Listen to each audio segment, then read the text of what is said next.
Hello, ഇന്ന് നമുക്കൊരു മീൻകറി ഉണ്ടാക്കിയാലോ? തേങ്ങ അരക്കാതെ തേങ്ങാപ്പാൽ ചേർക്കാത്ത ഒരു മീൻകറി.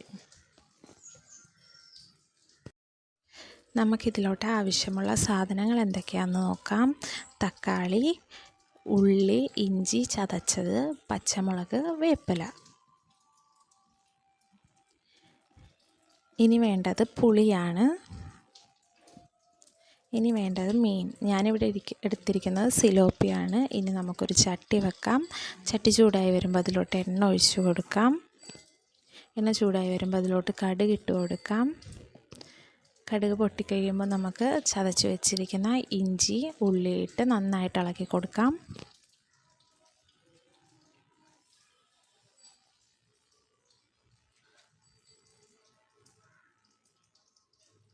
ഇനി അതിലോട്ട് നമുക്ക് തക്കാളിയും പച്ചമുളകും അരിഞ്ഞു വെച്ചിരിക്കുന്നത് ഇട്ട് കൊടുക്കാം. ഇതിലോട്ട് ആവശ്യത്തിനുള്ള ഉപ്പിട്ട് കൊടുക്കാം. ഇത് നന്നായിട്ട് ഇളക്കിയെടുക്കാം. ഇനി നമുക്ക് പൊടികളൊന്ന് നനച്ചെടുക്കാം. മഞ്ഞൾപ്പൊടി, മുളക് പൊടി, മല്ലിപ്പൊടി നമുക്കൊന്ന് നനച്ചെടുക്കാം. ഡയറക്റ്റ് നമ്മൾ പൊടികൾ ഇടുമ്പോൾ ഒരു കുത്തലുണ്ടാവും. അതില്ലാതിരിക്കാനാണ് നമ്മളിങ്ങനെ നനച്ചിട്ട് ചേർത്ത് കൊടുക്കുന്നത്. ഇനി അത് നമുക്ക് വാടി വരുന്ന ഉള്ളിലോട്ട് നമുക്കിത് ചേർത്ത് കൊടുക്കാം.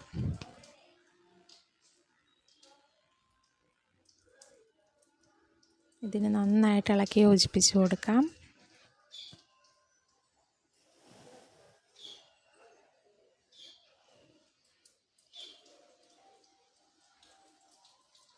ഇതിലോട്ട് ഇനി നമുക്ക് നേരത്തെ എടുത്ത് വെച്ചിരിക്കുന്ന പുളി ഇട്ട് കൊടുക്കാം.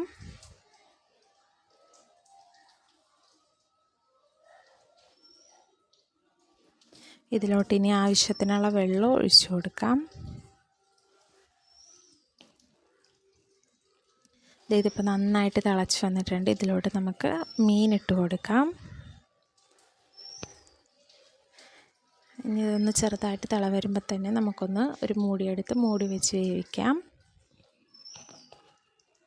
ഇതിപ്പോൾ നന്നായിട്ട് വെന്ത് വന്നിട്ടുണ്ട്. അപ്പോൾ ഇത്രേ ഉള്ളൂ, നമ്മുടെ എളുപ്പത്തിൽ തയ്യാറാക്കാൻ പറ്റുന്ന മീൻകറി റെഡിയായി. ഇതിലോട്ട് കുറച്ച് വേപ്പിലയും കൂടെ ഇട്ട് തീ ഓഫ് ചെയ്യാം.